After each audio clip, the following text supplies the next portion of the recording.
In a vast wasteland of entertainment where radio has become obsolete, stands an embittered man teetering at the edge of sanity.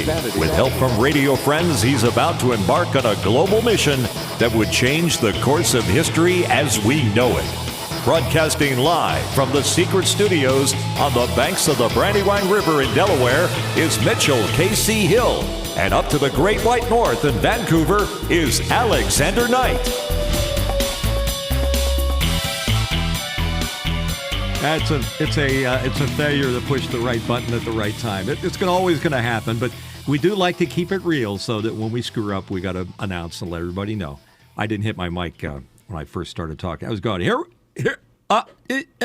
anyhow, here we are again.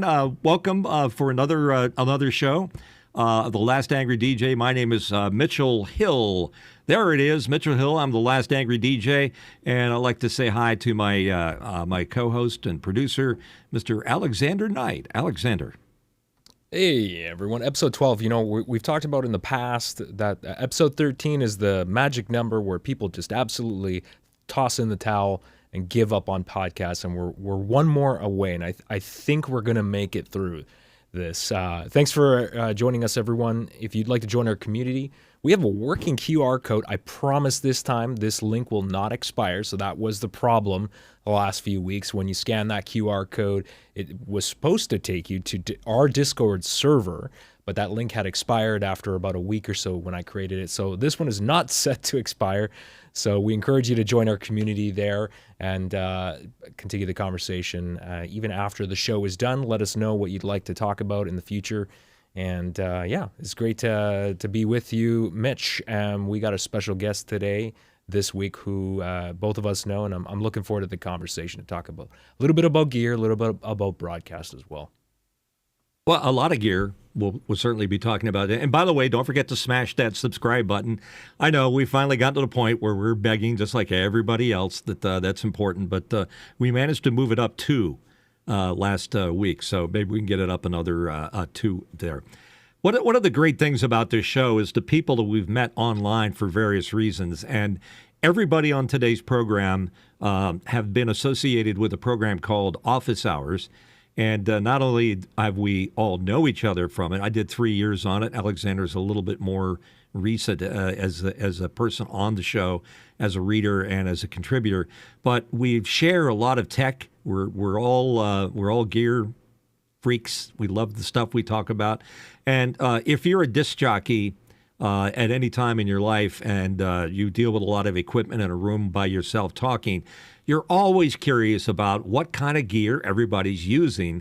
And we just thought it would be kind of cool on today's show to talk about all the stuff it takes, or at least it used to take, through the years, starting with microphones and turntables and things like that. But you basically were in command of this room that was the control room, and all of your stuff was being contrived and built to make the sound of the radio station. So our guest here with us today is Mr. Tom Ferguson. Tom is a good friend, and he's also, I don't know if you can use the old word, old chief engineer, but he was one of the guys that was responsible for maintaining all of the equipment. Tom, welcome to the program. We're glad to have you here. Good morning, guys. I'm looking to have a lot of fun today with this. I've got a whole lot of pictures back to the 60s. So we're going to move through radio and television and just look at all the gear and have a great time. And there's no truth to the rumor you worked personally with Marconi back in the early days? No? No. My uncle Marconi was out of the picture by then. There you go. Well, what's interesting about seeing into the control room is that people hear the radio all the time. Everybody's heard the radio, heard disc jockeys, heard all the crazy stuff that they used to do, and we'll talk a little bit about that through the years. Going back to the 60s, that's about as far back as I can remember, although I was on the air from the 70s on up through the 80s and a little bit into the 90s. But all kinds of different gear was used, and usually the first thing that jumps out at you that lets you know whether or what the time frame was that the equipment that was being used is probably the console and the microphone. Because if you spot a microphone, you instantly know what kind of a microphone. Like, for example, the earliest microphone that I have a recollection for, which was the first one I bought, was the traditional Electro Voice 635A. And I think Tom probably has one he could hold up and show us right there in front of us. Tom, explain what that microphone, what's significant about that mic? This is the microphone that whenever the Electro Voice salesman came in, they would bring in a 10-penny nail and a 2x4. And then he would take and he would beat that nail into the 2x4. Yikes. And then he'd hand you the microphone and he'd say, plug this in. It still works. And it was the original mic drop mic. Indeed. And it was bulletproof. So, and it was cheap. It was like less than $100. And I think that kind of made its introduction in the early 60s. Tom, would that be at least in one form or another? Yeah, that would be about right. I remember seeing one of those and buying one as a kid. It was the first one I ever had. And when I used to do the Mr. Microphone in my home, it was with a 635A. So we all get attached to the equipment, particularly the microphone, because in every case, all of us sitting here are talking into a microphone of some kind, and they all provide a certain kind of a sound. And if you were a disc jockey with a voice, you were very concerned about what it was that made your voice sound a certain way. Now, Tom, could you help us out here? Starting with the microphone, what was the path that the sound would have to go to get to the transmitter to get out on the air? And let's assume it's any radio station, AM or FM. What would happen? Well, you'd have your microphone. It would go into a preamplifier because they didn't put out a whole lot of juice. And then you'd get into your mixer and then move through whatever processing gear. If you have a transmitter there, then away it goes. If not, you might go through what's called an STL or a studio transmitter link. In our case, we were mid-city, and yet our transmitter was on top of South Mountain, which was just way south of us here, and that's why we call it that. And so you couldn't just walk down a hallway and pop into the control room. You had to go jump in your Jeep or four-wheel drive and drive to a remote part of town in order to see the tower. That was some station. Not all of them had that studio transmitter link set up. Some of them used radio to get that signal up to the transmitter. Some of them used what used to be called an equalized phone line. If you were a FM station, you probably had a pair of them at least for the stereo and maybe a backup that was mono. So a lot of very interesting gear that we're very attached to. The reason I'm talking so much about this, too, is that as a young radio guy, and we talked a little bit about this last week with Alex and I made it a point to try to understand and embrace everything, not just the idea of being a disc jockey on the air, but the chief engineer kind of took me under his wing and explained to me all of the stuff that it took to make things on the air. And I think having an understanding of microphones and the processors and the preamps and all of the gear that was in the studio made it a little bit better for me, that when there was a problem, I could explain it to the engineer. In that case, it would have been somebody like Tom. Most of the time, the DJs were not encouraged to monkey with the electronics in the studio. Mm-hmm. Generally, if you're an engineer like Tom, I think you probably had a little bit of a attitude towards most of those monkeys in the control room that all their job was to break everything, break the mics, break the cart machines, tear up the turntables, twist the knobs off the board. Do all the bad things that would happen, and it was up to Tom to fix it lickety-split, because in most stations they had one control room where the DJs were, maybe a production room and a newsroom, and that was it. So if you blew up the control room in some fashion or knocked out a critical piece of gear, it wasn't just immediate the ability to immediately swap something out. You had to do some surgery in there, and you had to do it fast. So how did you manage all that stress, Tom, when you first started out? Well, actually, when I started out, let's start at the beginning. I was age 15 when I got my FCC license because there was no requirement for age. All you have to do is be able to pass that test. Got my license, wanted to be in broadcasting, rode the bus downtown after school, and walked between the stations. Finally got picked up by KRFM radio, not as a voice, but as a junior engineer and also a janitor babysitter. And what it came down to, it was, now, folks, this is a part-time job we're talking about. They called it part-time. It was 6 to midnight, 6 days a week. And I had the ticket and I could empty the trash, but the guy who was on the air was Canadian. He couldn't hold a license. So every half hour, I'd have to go in and then change those, check the transmitter and change any settings that needed to be done. And other than that, I was still in high school. So it was a great time, lots of discretionary time to do my homework and so forth. We were on split schedule, so I could go to high school in the afternoon and then work at night.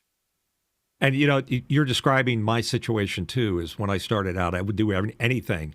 And I didn't start out on the air. I started out doing, like, moving equipment to basketball games and sock hops and things like that we did.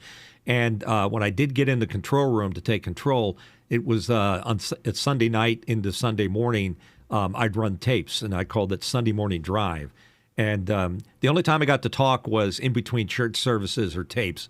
I'd come on and say, 8:25, good morning. It's a beautiful day here in WAMS land. And then we'd start the next tape or church service. And to me, that I just lived for that one moment where I could pop on and say something. But the idea that somebody had to push those buttons, make things happen, the pressure on you as a DJ starting out was the continuity of programming. You had to maintain continuity. You ever notice if you listen to a radio, things happen pretty, even in a beautiful music format, there was some continuity there. There wasn't a lot of dead air in between things. There was always something going on. How did you deal with that, Tom? Was it different for you when you made the switch format-wise? Well, I dealt with that a little bit. I did do the segue artist sort of thing. The general announcers that were supposed to be on the air wanted a day off. I could spin records. They'd pre-record a tape. I mean, ours was a beautiful music station. We only came on every, 10, 15 minutes to say anything. And it was easy enough for them to cut a tape and leave it for me. Everybody was happy. Mainly, I was just the junior engineer at that time and worked with the chief engineer on equipment. Ready to take a stroll down the studio? I was just going to ask. So you're a 15-year-old engineer / DJ, so to speak. What did it look like in that room? Because I want to see what it looks. There it is. How about that? There we go. We start Describe out here. What we're looking at. What we're looking at is a room that was about 15 by 15 feet, or 5 meter by 5 meter. Okay. We've got our speakers. Theyese are just insane speakers. Those are massive. Those are huge Altec voice of the theater speakers. Just so you know, they're meant to be in a theater. That's right. A movie theater. And they're in a small 15 by 15 room. How about that? And you could hurt yourself with this setup, definitely. We ran more turntables than most, but let's take a closer look at those speakers. Those things. Horn-loaded, mid-range, and high frequency. Yeah, excellent. And believe it or not, horns are rather smooth.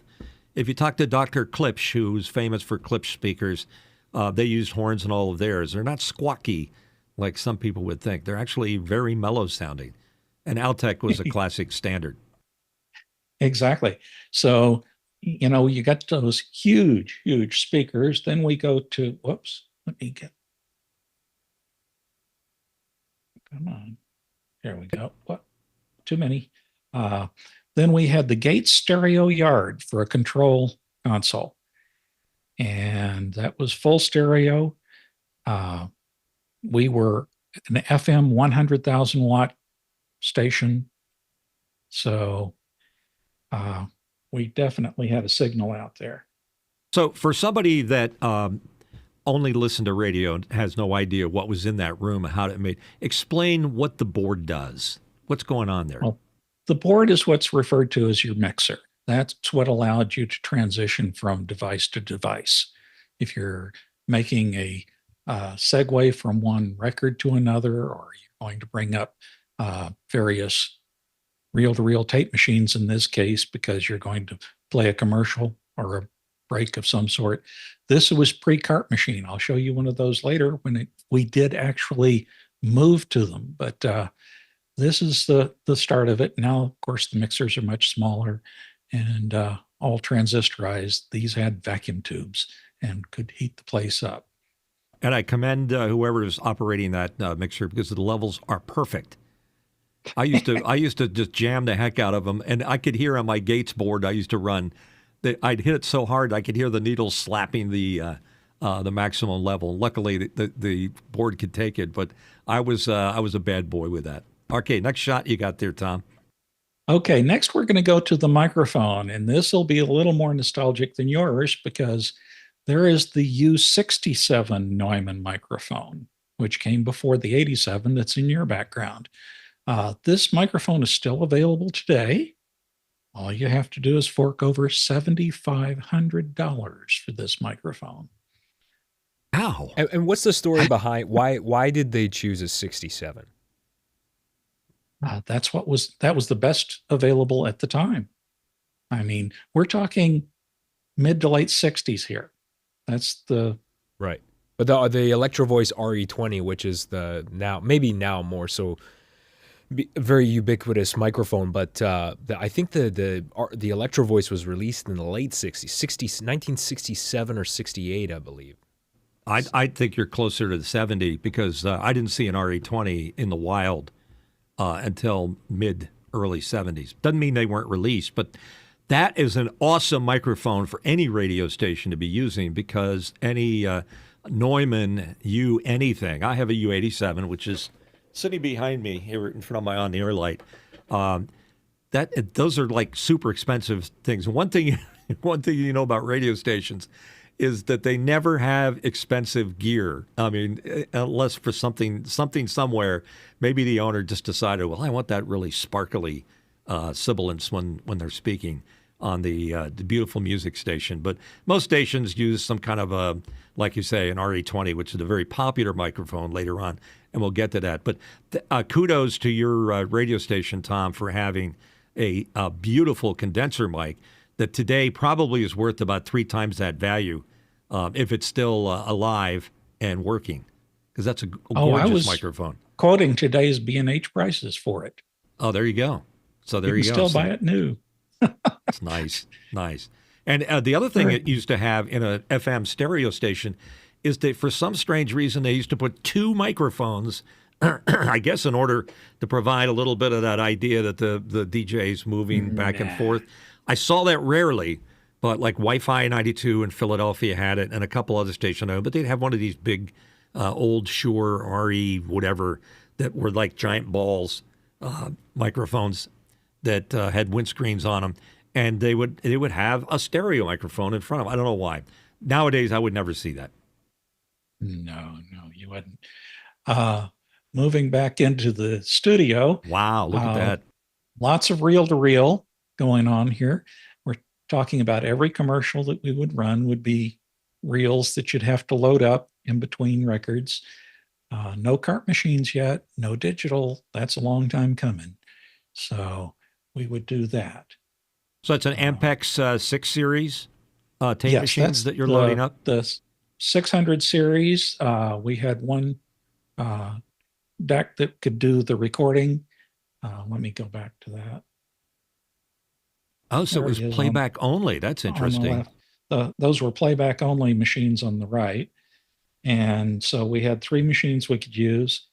And then everything that was a 602 on the left. I don't remember if it's a 601 or a 600 on the right. Right. Yeah. So you got left and right, and then on the tabletop next to him. Right. And the other thing is that the reels that he has to thread up and cue up to the beginning of the commercial or sound bite has a leader tape on it. So there's some white leader tape or some kind of leader tape so they can time it in to when it needs to roll. They don't do it right to the tape because you can't see it. But visually, you can tell by looking at it. And the other thing that's interesting about it is that there's a lot of work associated with keeping those tape machines going because you got the heads on them. You got to be able to cue things up, and the heads wear out or go out of phase if you've got a stereo station. It's a real challenge. But the 6 series were real workhorses. And then along came the 350s, 351s, 440s, all in the Ampex world. Yes. So moving back into the control room, we've got some interesting items to, let's see here. No, that's not what I want this. I want to point out, first of all, our communication device right here. It's a POTS phone. Exactly. So what you're talking about here is how in the world do you talk to the rest of the world? Well, you have a rotary dial phone in the control room. Touchtone wasn't a thing yet. I'm surprised how great these photos are considering the age in terms of the quality and resolution. Thank you. So 3 turntables, that's a real plus because most of us just had 2. Right. And they look This was like a homemade device here for the weather. It would tell us the wind speed and the barometric pressure. You were talking about that Ampex 602. That's right. This guy here. And the headsets, what were you using back then? Sennheisers? Oh, I don't know. That's something I don't remember. Sorry. Okay, gotcha. And I'm looking at the turntables. They look like Ruscos or EMTs because they've got the gear shift on the front. Right. Those are the, I think those were the Ruscos, the 2 of them, first 2. The third one is a Thorens, which is an interesting turntable. It had such a small back cue where you could actually hit go on that turntable, and if it had at least like a 16th of a revolution, it was up to speed. Yeah, and that's a big deal because back in the day, when your timing had to be like instantly, especially if you're in a top 40 station, it was the continuity was so tight. You had to back time the record so that when the jingle ended, it might be a 2-second jingle like WFIL, boom, record's got to be right there. And what Tom's referring to is the time you have to back that needle up to the beginning of the sound of the music had to be at whatever speed that table was able to get to instead of going wowing in, had to be exactly right. So it might be on most of them a quarter of a turn, maybe a half a turn on some decks. So you had to calculate the back time. So when you hit the jingle, you knew that you had to start the turntable before it wasn't instantaneous, unless maybe that Thorens could get you there. But that was a big deal, having a turntable that started up very fast. And they would have massive motors in them. I mean, giant motors with capacitors on them for that start, so that when they'd start up, they would go, whoom. It was like a thump because of the way they were made. That's it. Because those Rusco turntables you're talking about, they had massive turntables just to keep them on speed and, keep out the rumble and so forth. Of course, in broadcasting, you're supposed to be on time. So every control room had one of these from Western Union. They were the Naval Observatory time. Naval Observatory. Yep, I recognize that. Again, no GPS, none of this internet stuff. But Tom, that was every bit as good as GPS because it had a connection via the phone line, via Western Union. And you paid a service fee. And when it would get close to the top of the hour, if the clock was maybe a few seconds ahead or behind, when the tone would come over the device, you just see the needle go, it would reset and continue on. Neat little piece of kit. When we did get a little more modern, we got rid of the reel-to-reel machines and we went to cart machines. And they were the International Tapetronics. And so very interesting devices. Now, it was a real pain And to Tom, do these things. Can you just explain to people that have never heard of a cart machine? What exactly is that? What does it look like? How does it work? Don't have a picture here of a cart, but if anyone can remember back to the old 4-track cart days that became 8-track, then cassette, moved on. But the carts were what, about 3.5 by 6 inch? Oh, there's one right there. Excellent. There you go. And they were in a loop that actually pulled out of the center of that cart. They had special audio tape that actually had graphite on the back of the tape so that it would slip out. And so it was an endless loop. And it actually had a cue tone at the first that you would lay down so that they could cue up quickly. And then when you hit go, your commercial was there. Carts were really great. I'll tell you, it was a real pain trying to keep alignment on stereo cart machines.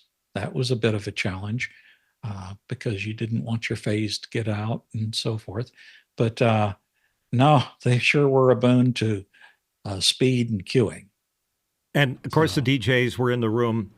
They'd be finding these carts to play, and they'd be slamming them into the machine. They weren't engineers. The engineers, you always could tell because they would carefully place them into the deck. But if you were a DJ and you were juggling all these different inputs, you would take these pieces of plastic and you'd be slamming into machines, playing them, pulling them out, playing another one, finding the next commercial, whatever else. So we were the bane of existence to engineers because they would get beat up. And we used the gates and the ITCs. And before that, I think Mackenzie was around. It was like a big reel of tape that you could randomly seek.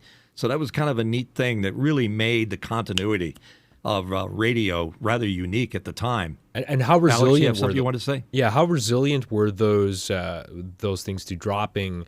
Did they continue to work? I mean, you're talking about slamming those cartridges in. So how sensitive were they? You could take these things and throw them across the room, and they'd bounce around a while. And yeah, they were very resilient that way. What wore out for the most is the splice, where it came around. And so, every 100 or so plays, you probably should replace it. And that's easy. You just take it apart, load it with new tape, record it, and go again.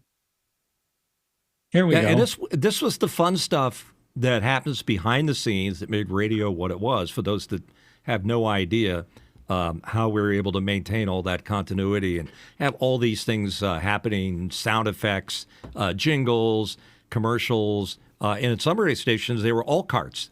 They put all their music on carts, so they eliminated the turntables. And that had its ups and downs. I mean, it sometimes worked well. Most radio stations might have had 2 to 4 cart machines, and if you're really living high on the hog, so to speak, you might have 6, which was a real luxury.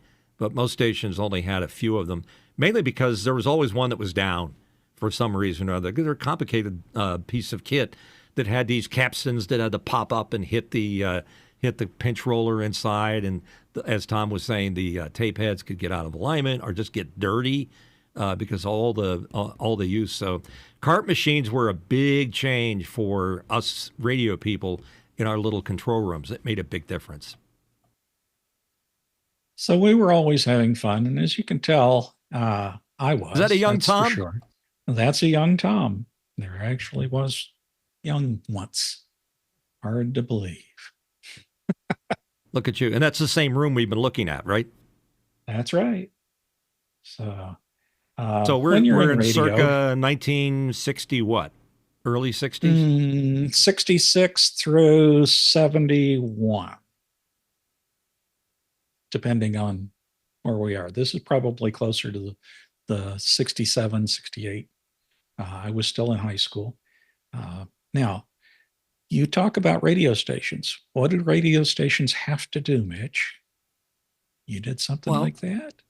yeah, if you were a combo DJ, like when I started, I was all by myself all nights, and we had a 5-tower radio station. It was a DA3 that we had to switch. But I went off in the wrong direction. I'll talk about something else.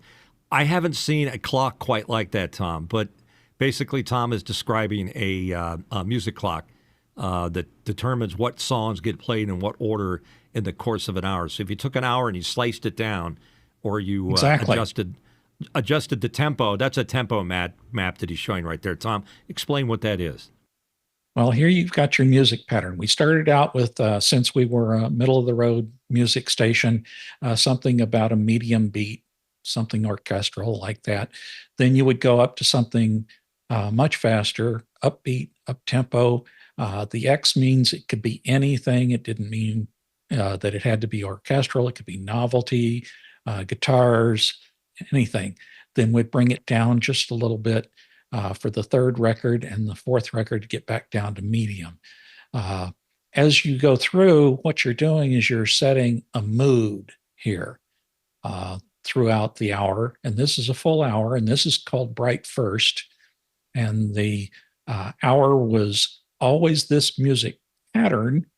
And that way the DJs knew to go back to pull records that would fit this pattern for what they were doing. And there you go. You're talking about January 15th of 70. Yeah, and some stations would do it a little differently. We had a pegboard next to us in the control room, and they would break the music down into, on a top 40 station, we'd have power, we'd have recurrence, oldies, B-sides, upcoming songs, new stuff. And we'd pull the discs off the pegboard, we'd play it, and then we'd pull all the records off and put it to the back of the stack, and off we went. And that was about as simple as it could get. But you always had to have something to tell you what to do there. Alex, do you have any questions coming in from our listeners? Yes, we do. I've got Harshid here in the chat, and he's asking if does temperature have any impact on the I guess the equipment? He's asking, does excessive heat affect the broadcast studio, or does colder weather affect it? Well, we're here out of Phoenix, and so we had to air condition the studio year round as well as the transmitter. Doesn't matter because we don't get cold enough. And back then, tubes were the thing. Even with the solid state gear we're doing now, I use extra air conditioning right here on this room that I'm talking out of at the moment because my regular house air conditioning probably wouldn't handle it. Yeah, and there was nothing more angry than a DJ that was too hot in the control room while he was on the air. I mean, it was rare that I broke into a sweat because if they designed the room correctly, again, we're talking about the rooms that we lived in and we made shows. There was a lot of discrete equipment in racks. Racks basically were tall metal cabinets, basically, where a lot of stuff screwed into it. And then there might be a tabletop that, as Tom was showing earlier, where all the equipment like the board and the turntables and the cart machines. This is all early stuff, so it all generated heat. In a smallish room, we'll call average room maybe about 10 by 10, but I've worked in stations where the room was the size of a closet. And that closet could get hot. So, yeah, it could affect the ability of the turntables to play at the correct speed. If they start slowing down, you might think that the pinch roller in it or the capstan drive was getting a little gooey and might start to get defective in its playback, and that could be a problem. So let's move. Can we move into the 70s? See what we're looking at. We just saw a little. I wanted to give you two more little excerpts. The first one is just, here I am. Let's set the stage. I'm in high school. So I've got that high school lizard brain going. And we have a lot of fun sometimes in radio. And I remember one time when the mute switch went out in the news booth. And I was assigned to repair it. Well, I go digging through our parts supply, and the only thing I could come up with was The old rotary phones, sometimes we had these intercom buttons. And so I came up with a switch that looked kind of like that. And so it had 4 buttons on it, and I wired them all in series. And for those of you out there who don't know what that means, any button would work. It didn't matter. But I labeled one burp, one cough, one fart, one something else. I don't remember all the different bodily functions you might have to worry about. And in the news booth, you only had a microphone and this mute switch. And that's so that the guy could clear his throat or whatever he needed to do while he was in there. And I installed that just before a newscast. And the guy comes ripping the copy off the wire, and he's in a hurry. And he runs in, and I'm, of course, just taking my time to very slowly tell him about the new and improved mute switch. And he doesn't want anything, throws me out. So I go into the control room to watch him. Now, let's get a picture of the control room here, if I can. Okay, that one right there. We're talking about. And radio pranks are the stuff of legends. Oh, absolutely. So you can see that window with the curtains back there. In the control room during the newscast, there's the guy. He's got his microphone, he's got his mute switch, and that's all he's got in there. He's all by himself. And he gets somewhere halfway through the news, and he's got to do something. And he looks down at this new and improved device, and he's in a panic. He's looking for the right switch. And finally, it hits him. You can tell by the look on his face. He hits a button, clears his throat, finishes the newscast. And at the end, he goes storming out of the control room. He is ripped. He's going to the general manager.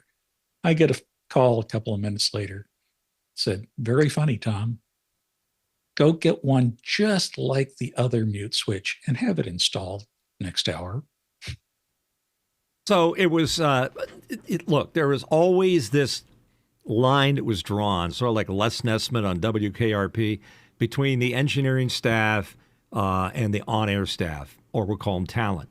And never a time wasn't there some things, some kind of mischief going on behind the scenes. One of the major rules of broadcasting, even today, is if something happens that's a surprise, is you cannot acknowledge it. You must act as if nothing happened and everything is fine. Like there are every crazy stories, like a newsman would be busily reading his rip and read copy, like today in news in Taiwan, and they'd be reading. Somebody would sneak in and set fire to the bottom of the copy. So as he was reading, the copy was catching fire, and he had to read much quicker. He couldn't let on that. He can't say, well, I got to stop now because my copy's on fire. You just had to make your way through it. So that's some of the tricks that used to get paid. Also, we had a very creative engineer at our station that I used to bust on him all the time. And it got me back really good. I was reading a live commercial, and he patched in, which is a way in the back room where all the gear was, the ability to change the audio feed going into my headphones. And while I was reading, he patched in the delay from a tape machine that was playing. Now, if you've ever tried to read anything while you're listening and there's a delay of any kind, you start to, it's like being in a stadium when you're on a PA system and you're trying to sing the national anthem and everything's delayed by 5 seconds. It's almost impossible. So I just started going before I ripped off my headphones and continued to read without interruption. But all these crazy things that could go, and that's a great bit. I love the mute switch. How long did it take him to figure out that all of them did the same thing? But why did he have to go look for a specific mute for a specific bodily function? I don't know. I think that is the pure brilliance of the gag. So congratulations, Tom. That's something that you'll always be able to remember. And whoever that poor newscaster is probably still thinking about the same thing. Like, Tom really got Probably me good so. back then. Yeah, exactly. Now let me take you to February 21st, 1971. You recognize, I'm sure, this device here. We all had our teletype. news, and it came to us from United Press International. And, you'd get so many bells every once in a while, and course, the more bells, the more important the story. And so general story 3, ding, ding, ding, get your attention and go. All the way up to 10 bells. Now, 10 bells, the world was pretty much ending. What that meant was run in and grab this red envelope. EBS, nice. EBS, the Emergency Broadcast System. And the emergency broadcast system on this particular day, actually, let's see. And while you're looking for that, a teletype, you might call it a printer today, but it's anything but that. It was literally a typewriter that was electronically controlled by a phone line, and it would sound like this. It's the thing you used to hear in the background when they would do the newscast.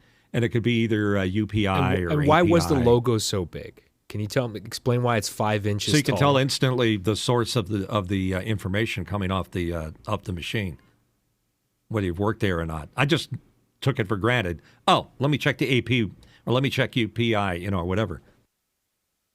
Well, this particular date, we had 10 bells and it came over and we got this message. This is the emergency action notification system directed by the president.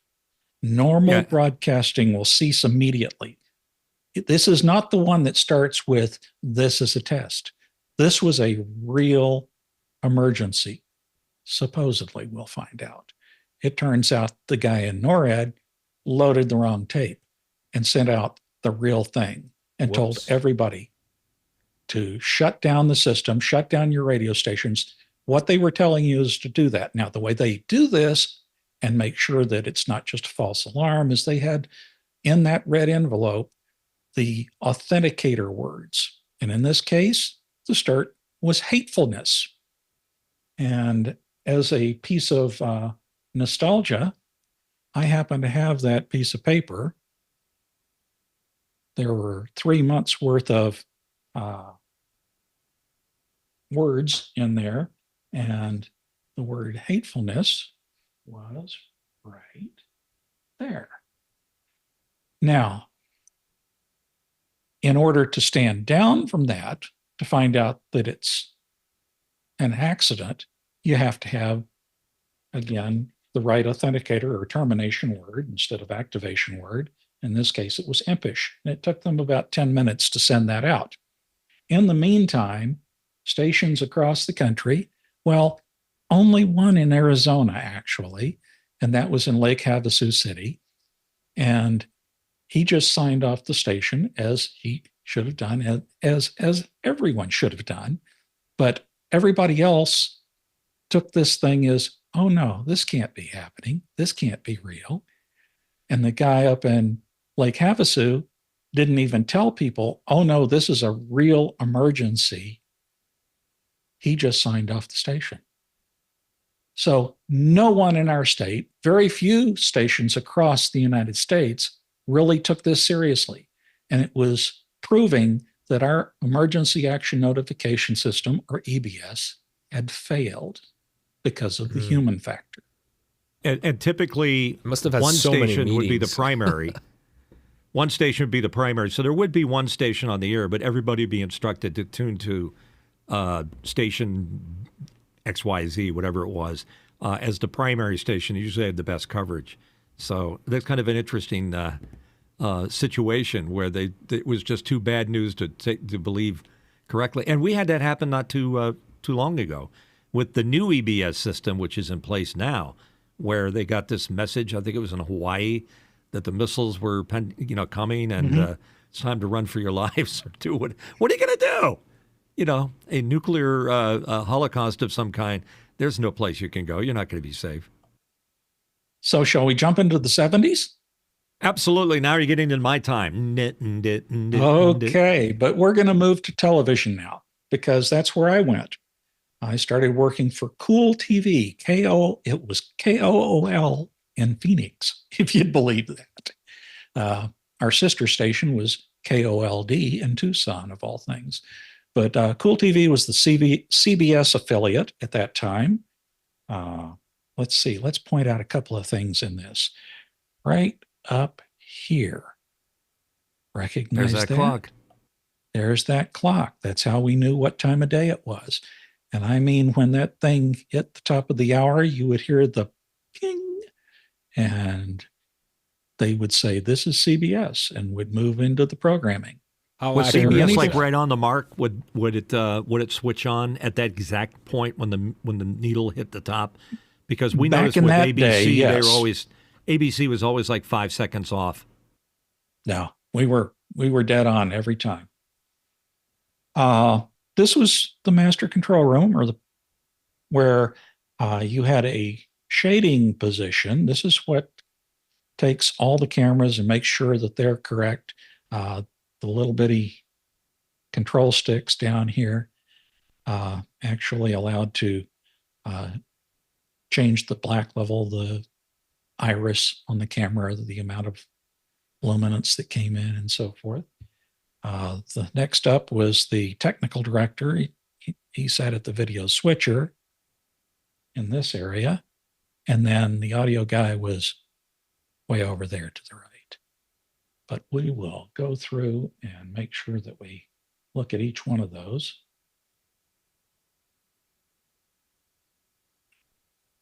Okay, first off, we've got the technical director.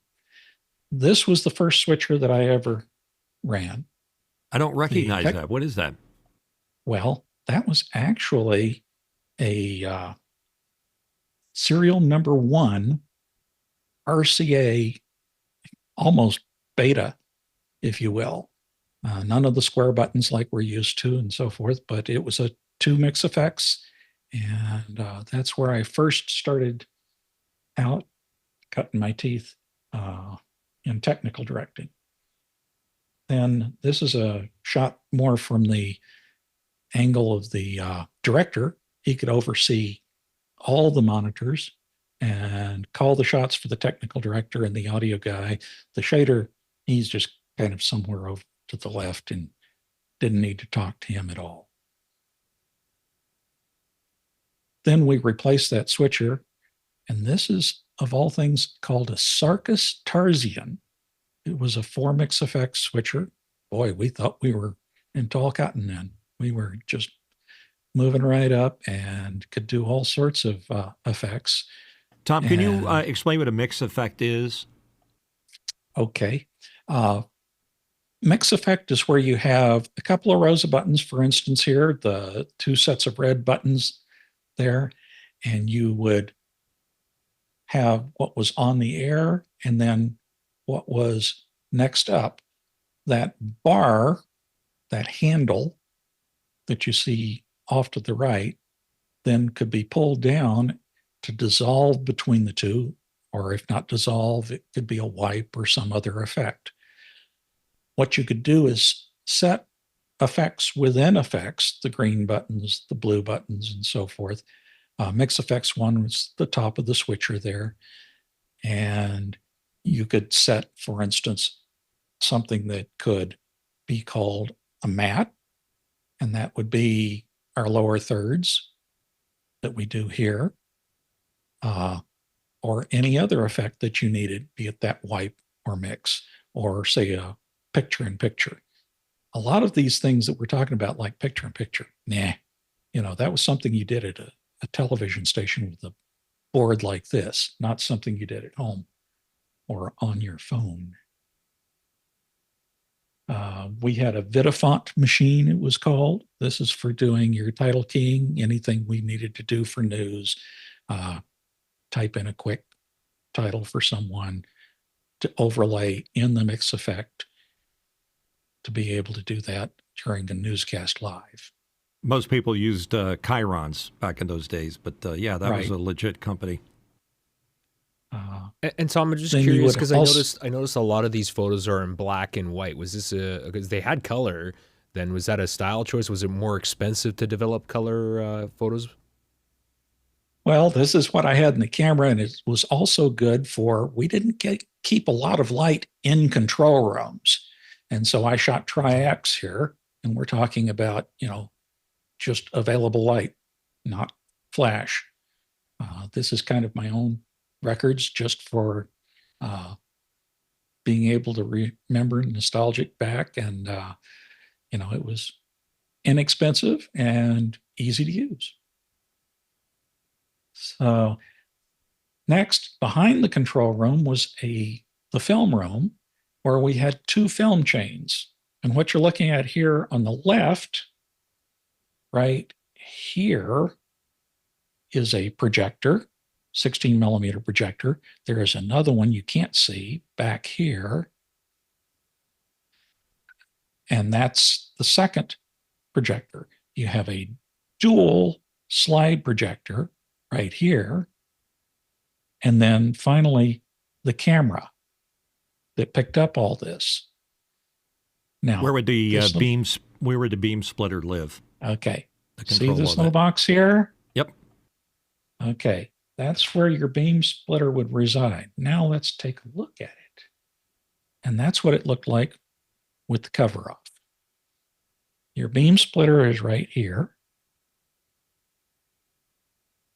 Your camera would come through that, and depending on which way the mirrors in this device was projecting, one of those 3 devices would then come into the camera and then go on the air. And what they were using these for is to play in, like if it was a news story, they played their news interviews and sound bites via film. And they had to talk the film up. They literally the director had to say, all right, get ready to roll film chain. We got 3, 2, and then the reporter would be right to it. So they had to talk these things in. But this is how they played a lot of commercials and a lot of things before they were putting them on videotape. So having a telecine or the like late movie, for that matter. Yeah, having a telecine like that was a big deal. Yeah, exactly. Now, what we used out in the studio for cameras, well, these are TK44s by RCA. These are enormous cameras.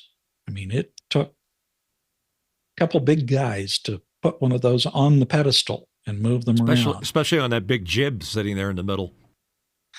Yeah. So we had a number of those both in our studio, as well as 3 of them dedicated to our remote truck. We could take the studio camera out if we needed a 4th camera for a football game or something. But look at the cables that are coming off these guys. The cables that go into the control room They're a hose. are just, that's right. They're the size of a 3/4 inch hose. And you get 100 meters of this. It took a couple of big guys again to move that. And what kind of heavy are those cameras? A couple 100 pounds or? Oh, at least. At least, yeah. And those are big box lenses sitting on there. What size lenses did they generally have? Like a long throw or short throw for the newsroom? We had 10-to-1s on all the cameras except one. We did have one 16-to-1. Zoom in even further, that we had out in the truck. So, and those pedestals are. There's a lot of mass there, and back in the day when you had to move that camera, you couldn't truck that camera or dolly that camera real fast and easy. It was a massive thing. That once you got started, it wouldn't stop real fast either. No, one guy would be dollying or moving that camera, and another guy would be making sure that the cables aren't getting in the way. Then let's move into the videotape room. Videotape then was 2 inches wide. Starting on the left, you've got a couple of TR70 RCA machines. Those were our main production machines. Then we had 4, you can only see 3 of them here, TR4s or TR60s. And those would be used for what's called net delay. Let me talk about net delay for a minute. We live in the Mountain Time Zone. You always heard about, such and such a show will start 7 Eastern, 8 Central Time. That's because, again, satellites weren't distributing TV either. This was a microwave that was coming across the country, tower to tower, line of sight stuff. And as that arrived, then the shows would be originated in New York, And so everybody on the Eastern Seaboard would be able to pick up those shows live and distribute them that way, station to station. And then in Central Time Zone, again, they just delayed everything 1 hour for what was considered prime time. Tom, were you pulling these off a satellite or some kind of no satellite. No satellite yet. Okay, Didn't cool. exist yet. Not for So television was it AT&T distribution. long lines back in those days? Well, it was microwave, all microwave towers. And so then we come into the Mountain Time Zone. We've got a problem. You don't want to start your prime time programming at 6 o'clock. So we had to delay everything at our own station. So you would be recording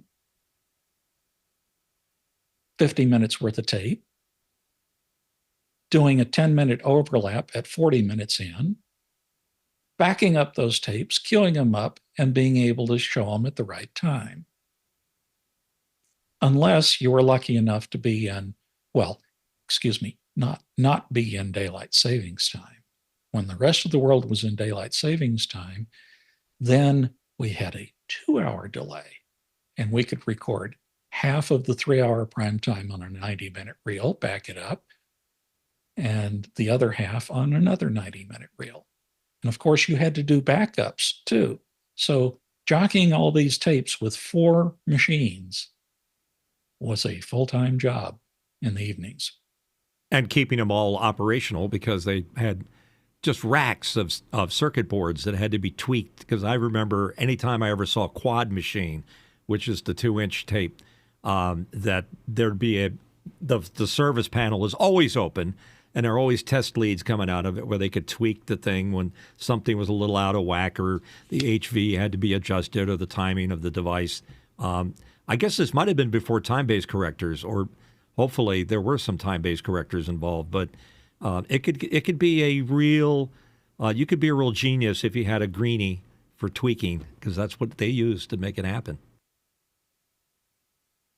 Then we took those 2 TR-70 machines. They were our production machines. We could do editing on this, and it was manual editing for quite some time. We actually had to do at least a 7-second pre-roll, and then you had to understand that there was a half-second difference between where the video head was and the audio heads on this thing. And so you had to compensate for that delay also. And then you'd hit a button and it would edit. Now, we finally got out of that into something like this. And this is an editor by Datatron. And it interfaced with those 2 huge machines, would do the whole pre-roll thing and actually do the editing on the frame. And boy, we thought we were something special when we got that sort of equipment. Yeah, and to put that into perspective, all of that can be replaced now with a single laptop computer. It can do literally all of those things in a laptop. It's amazing how far we've come. Now, commercial inserts, we did those with a cart machine. This thing, I don't remember how many were on the belt there. You can count them up. But each commercial was a cart, and a cartridge looked like this. And that actually has 3 minutes of 2-inch videotape inside the cart. Little doors in the back would pop open like jaws, and it would thread the cartridge. There were dual playback heads inside the machine, and then you could run your commercial breaks off of this. I think that's an RCA TCR 100, maybe? That's exactly what that is. And they were all pneumatic too, because I used to hear them in the old TV station I worked in.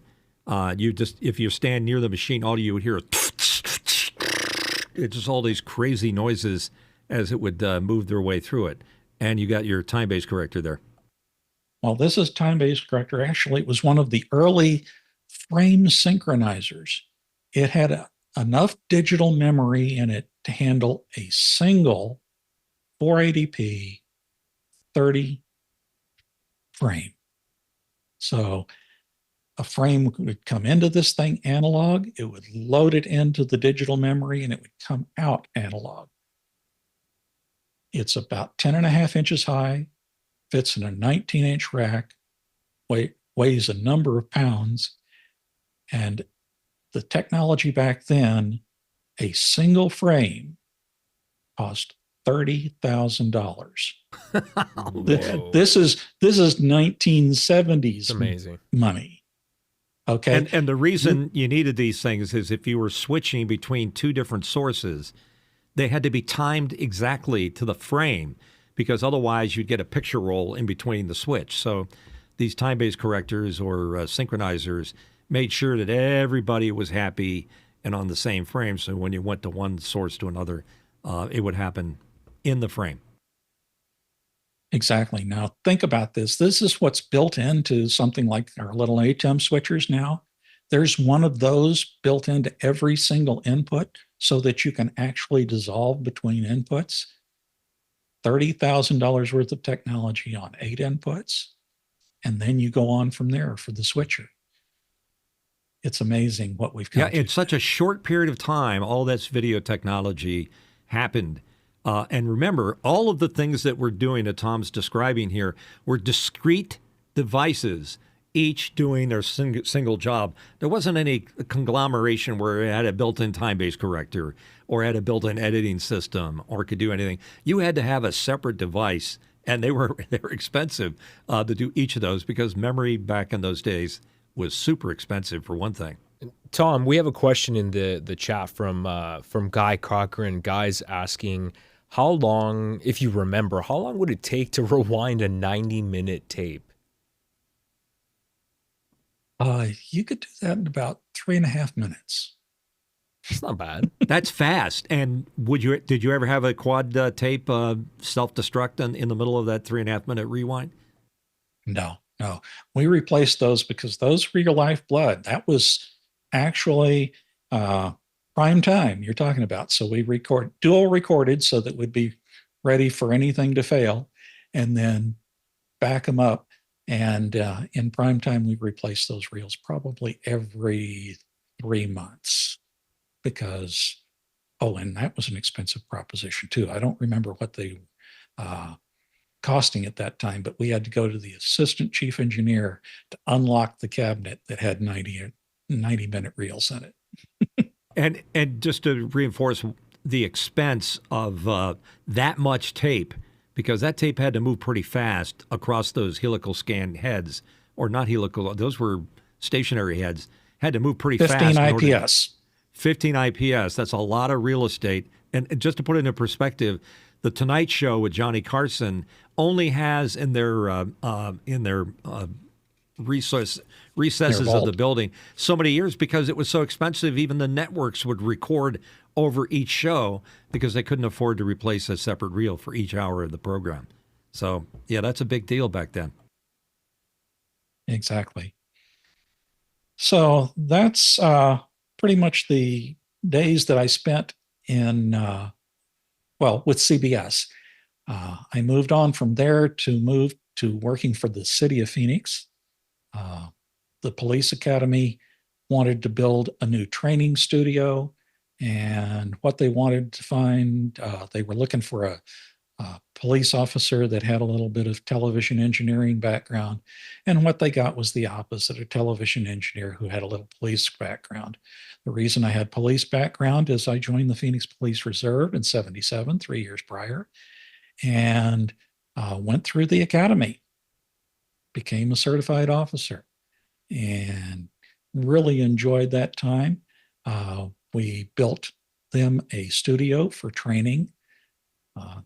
Police officers were required for in-service training to have 40 hours per year, and picking up 2,000 or so officers, bringing them down to the academy off shift, or taking a shift off and having the rest of the people in their squad cover for them. That would be enormous. The expense was just huge. If I could turn out 3 to 4 half-hour programs per year, that paid for my video unit to produce training that could then be set out on half-inch VHS, played during their briefing sessions, and keep them in some of their certification hours. Cool. After that, I was recruited at the city to become the chief engineer for what became the Phoenix Channel. Phoenix Channel is your cable communications channel. And so here we are, we're again building studios and getting things started for producing cable information and your public channels. That was our main control room. We had a little studio. The studio was set up actually across the street where we had an old theater that was currently closed, and we were able to use their stage. So we were very fortunate to have that resource available to us. We had a little editing notice the size of all these pieces of equipment have shrunk dramatically. The cameras smaller, the tape machines are smaller. There you are with a couple of U-matic decks there doing some edit. That's a recorder right there. There's a stack of 3 of them on the left. And then we've got, this was our A/B editing room. You couldn't do any dissolves or anything, but you could do, your A-roll, your B-roll, and get your editing done. It took that much equipment just to edit A/B rolls. So you do an assemble edit. You wouldn't do an edit where you would do a transition, because I don't. It looks like that mixer. All you need is a 1ME mixer to be able to make that happen, right? But you have to do it manually. Could probably have done that, but then you'd still have to do it manually. We had to be on the air because we were on cable. We had our own channel, so we built an automation system. Yikes! There are 32 U-matic tape machines in there. And we could preload programs or our promo spots on those and use the computer to program the station through the week, and away it would go. So all these guys, were they time coded or control track in order to have some kind of control between decks? These were all time coded. So then we built the truck. And so there you see the pass through for all the cabling. Now the cables are getting for the cameras. Not yet. You can see the cables are getting a little smaller than what we used at Channel 10, but not a lot. This is still some serious. There's 3 cameras there. The main cable to the left is the power going into the truck. If we had shore power available to us, we didn't always. That's okay too. This truck had 2 8-kilowatt generators and a failover switch so that we could, or a crossover switch, where if one of them failed, okay, we could go to the next one. But the fun part about it is we were the best friends of the fire department, because when we'd go on location and we'd be doing a night shoot or something, we would bring in our own power for our lighting. I mean, we're talking about tungsten lighting here. So we had at least 4 1K Fresnels going in to light up the people who we were talking about. And if the power grid went out that night, hey, we still had light where everybody was. So again, the fire marshal, when he was ever doing these church inspections or wherever we were the best emergency lighting they could possibly want. Tom, if we go back to that photo of the panel there, I noticed there was a piece of rope that was holding up those thick cables. Is that just for strain relief? So you're taking the weight off the connector there? That's smart. That's all we're doing is strain relief on those connectors, because you didn't want to drag on those. Makes sense. Yep. And Tom, at what point in your career, and I assume you're coming up on the end here, did you decide to become an IT expert? Because it seems like everything now is involved in computerized internet technology or IP-based distribution. We've come a long way for everything, audio and video. It's all computerized, and you're kind of forced with a decision to make that you need to embrace a whole different technology that you didn't get into the business with. How did you deal with that? Well, that was 1987, and you're talking about the introduction of various technologies. Earlier than that, of course, in the late 70s, you had the S100 bus computers, and then the early 80s, you had the IBM PC, and more stuff came into broadcasting and became computerized also. I was in the fortunate position to where I was chief engineer for the Phoenix channel and happened to be having an office right down the hallway from the CIO, who is the chief information officer for the city of Phoenix. And a lot of what they called MIS, not IT, Management Information Systems, was going on there. And they had an opportunity to where they could use new technicians and trainers.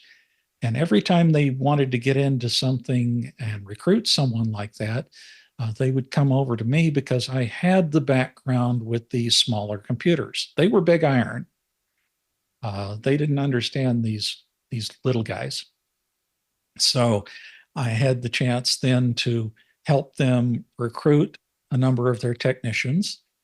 I wrote the entrance exam, and later on I decided, I'm a chief engineer and I'm at a certain pay grade, but that's almost entry level here in IT.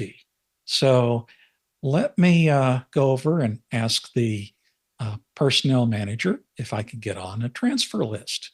And he asked me why I was qualified. And I said, well, the last time you recruited for this position, I was the one who wrote the entrance exam for the MIS people because I understand the technology. He said, oh, that's good enough. And he signed off on it. And the next time a position became open, I transferred over.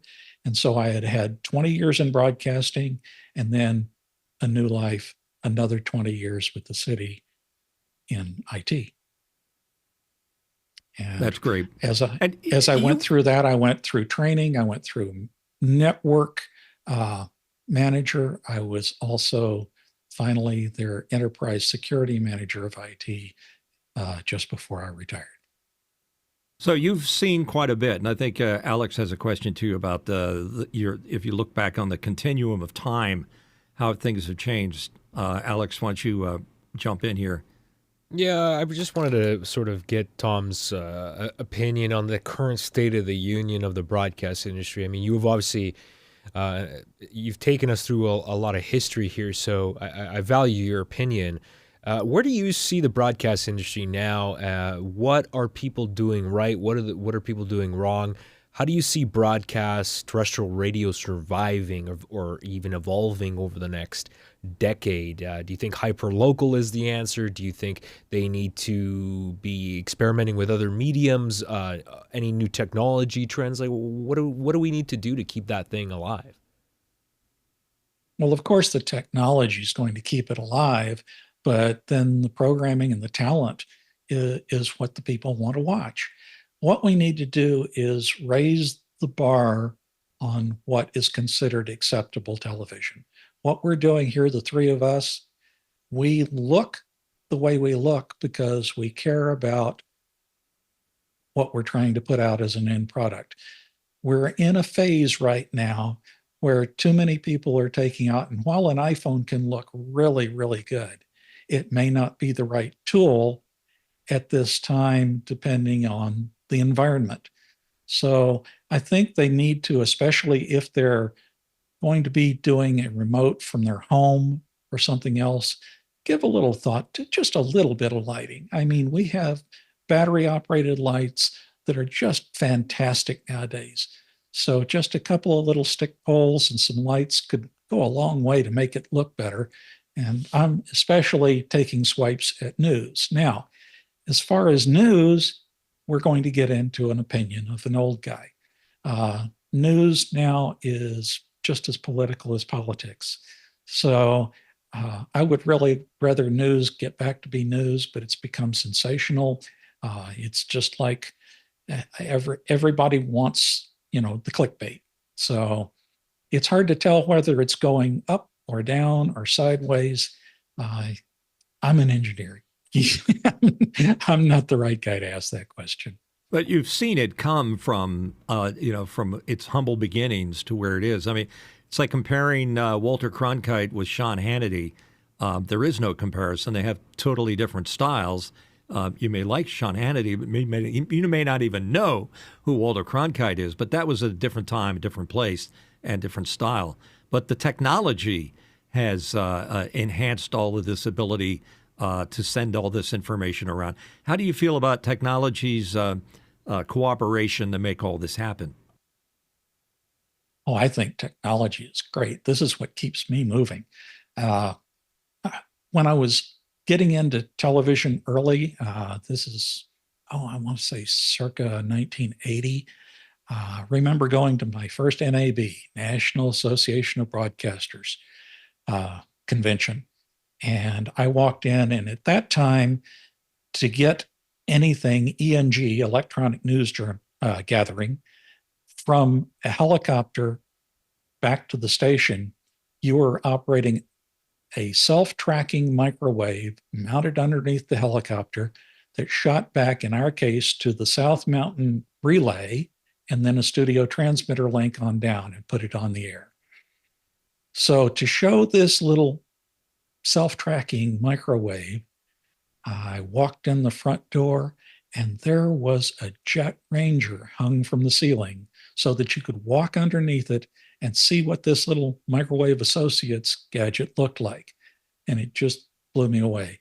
But that's back when NAB was a big, big money show. I mean, every single booth was expecting you to drop hundreds of thousands, if not millions of dollars. You see owners, you see chief engineers.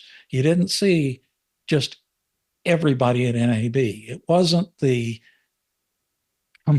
almost CES version of the show that we have today. Today, we're looking at things that you buy in the neighborhood of hundreds of dollars. You wouldn't see anything like that back in the day. So it's, we could do so much more for so much less, but that's the way it's going. Yeah, I see that too. I'm so glad you mentioned like the sort of the CESification of NAB too, because so like prime example of economies of scale too, with the way technology has evolved now. Everything's become cheaper, faster, and better, and with the advancements in microchip technology and everything's miniaturized, and we've got processors that are 3 nanometers inside, which is just unfathomable, the amount of transistors that are in these things now. And you're absolutely right. We would never, a couple decades ago, you never would have seen affordable products. NAB was never about that. And sure, NABs, you can still find lots of high-end stuff. They still focus on high-end stuff in broadcast. But there is a sort of, I don't know if consumer is the right term to use, but definitely more approachable technology is available now, and is sort of the internet, YouTube, writ large, has sort of democratized a lot of this stuff for, you have independent content creators.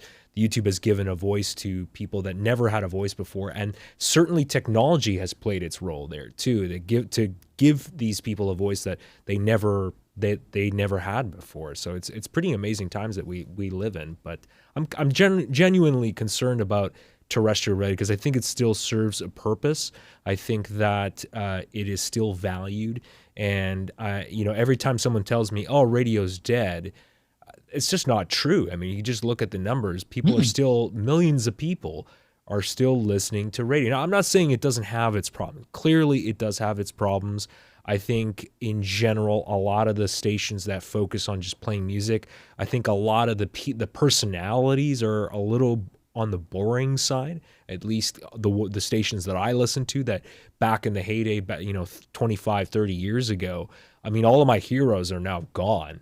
They've moved on. They're doing other stuff. Some of them are still working in the industry, but I miss that. I feel like terrestrial radio used to be a little more edgy, and it's become a little more homogenized. Do you think that's do you think I'm being too hard on the industry, or do you think that's a fair statement?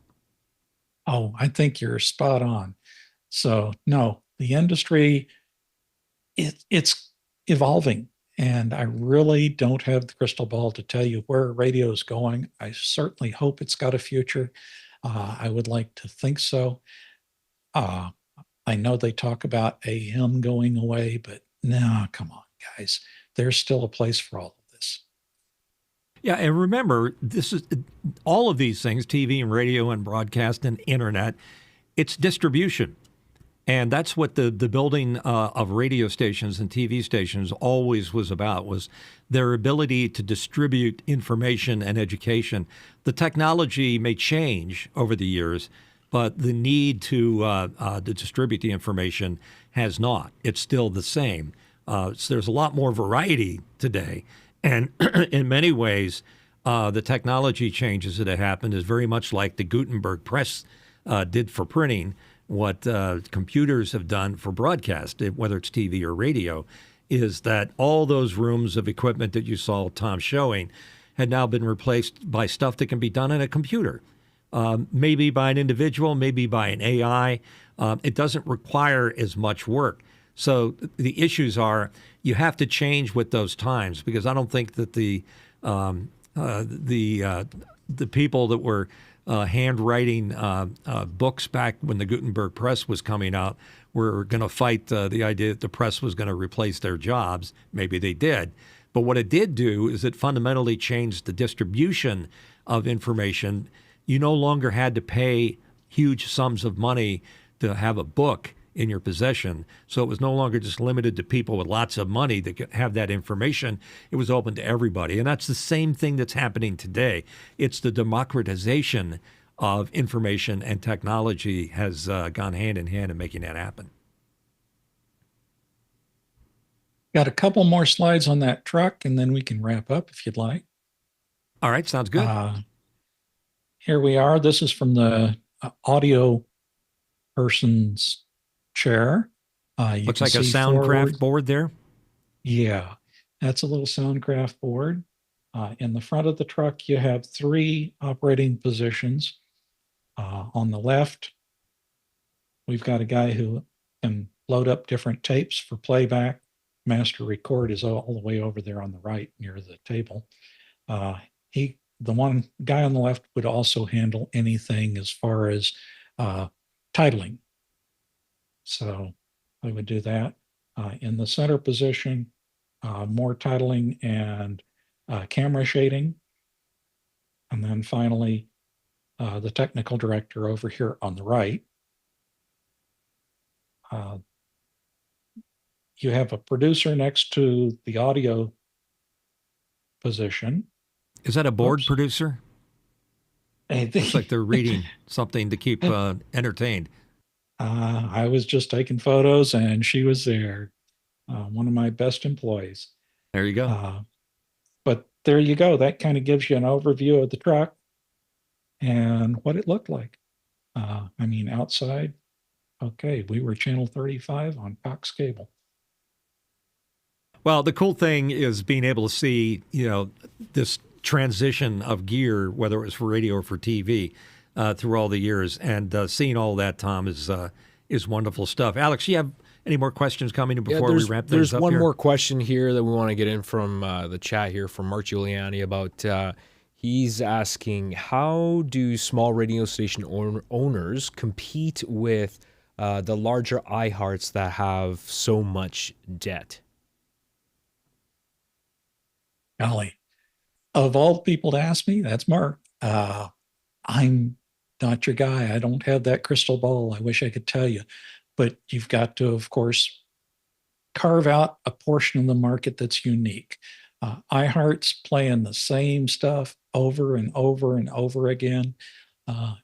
Perhaps if you make it more local, but definitely make it different. Well, thank you, Tom, for coming in and sharing with us. I think it was important that people get an idea of the tools that are used in the business, whether you're a radio guy or a TV guy, and how those tools have changed over the years. We could talk about microphones by themselves, and perhaps we can invite you back to discuss mics, because I know that's a subject that's near and dear to Alex's heart. And how I sound is very, very important to me, and what I use for a microphone. And we also want to thank our folks that were watching live on our YouTube, asking the questions and sending their support. Thank you very much. It's a wonderful, when you start to think about the ability to sit here right now and have this live conversation. If you had to reproduce that back in the 60s or 70s, imagine the expense and the mountains of money it took to be able to make these kind of live things happen. And nowadays, we can do it easily. So, Tom, you're a credit to your profession to have worked through all of that, because none of that would have been able to do what it is today if we hadn't gone through what it took to get to that point, to be able to understand, well, this is why we want to shade and paint cameras. Here's why we want to put a time-based corrector. Here's why, we need to have a recorder. All those things may have been replaced by a computer, but they still do the same things. And the story that you tell and the information that you impart is still as important as it always was, regardless of whether the technology changes. And that's why I wanted to have you here, so you could explain that there's quite a bit of stuff that happened before we got to the day we are today with AI and computers and IP-based stuff and all of those things. So thanks very much for being here with us. Hey, it's been a lot of fun, Mitch, Alex. Thank you for having me on. We could do a whole different show, but it's not your format on IT. We could talk about my career in the second 20 years, back when, before the internet existed, but IT still was there. And before, forget gigabit Ethernet, fast Ethernet, you're going back to Ethernet. So yeah, we could do a whole lot of things and have fun with that, but this has been a great show and a great trip back down memory lane. Thanks for sharing, Tom. Alex, do you have anything you'd like to say? Yeah, well, just thanks, Tom, for that. It was great. I love seeing those photos. I loved geeking out on all that old technology. That's fantastic, and we'll definitely have to have you back on again to talk about microphones. I'm just going to throw up the QR code if you want to give that a try and join us in our Discord community. It's a great place to continue the conversation. I'll leave that up for just a moment. You can follow us on social media. We're at The Last Angry DJ on Twitter, Facebook, and Instagram, and TikTok as well. And please join us next week. We live stream the show every Sunday, 2 p.m. Pacific Standard Time. Of course, this episode goes out after the fact. You can replay this on YouTube. And the audio version of this podcast, if you prefer to just listen to it, you can do that as well. And that is available on Apple Podcasts, TuneIn, Stitcher, and Spotify, and all platforms, wherever you find your podcast. And if you'd like to send us any feedback, you can always email it to us at hello@thelastangrydj.com. Thank you, Alex. I appreciate that. And of course, Alex is a producer of this program, and he's the one that makes all that technical stuff. Having guests like Tom here allows us to show a little bit of the secret sauce that makes broadcast what it is today. And there's a shot Tom is showing right now of his current setup. I'm sure what it takes to be able to put stuff out. And that little rack there that he's showing is all it needs to make video, pictures, and sound today. So that's kind of cool to be able to see that. Here's a cool thing. Next week, next Sunday, it's going to be our 13th show. And the significance of that is that, according to Apple, if you've made 13 consecutive YouTube or podcast programs, you're legit at that point. So we're going to turn legit next Sunday with our guest, Andre Gardner, who's a big-time disc jockey at Classic Rock WMGK in Philadelphia. We're going to talk about what it's like to be a radio DJ that loved it in the beginning, still is relevant today, and also Andre knows his Beatles.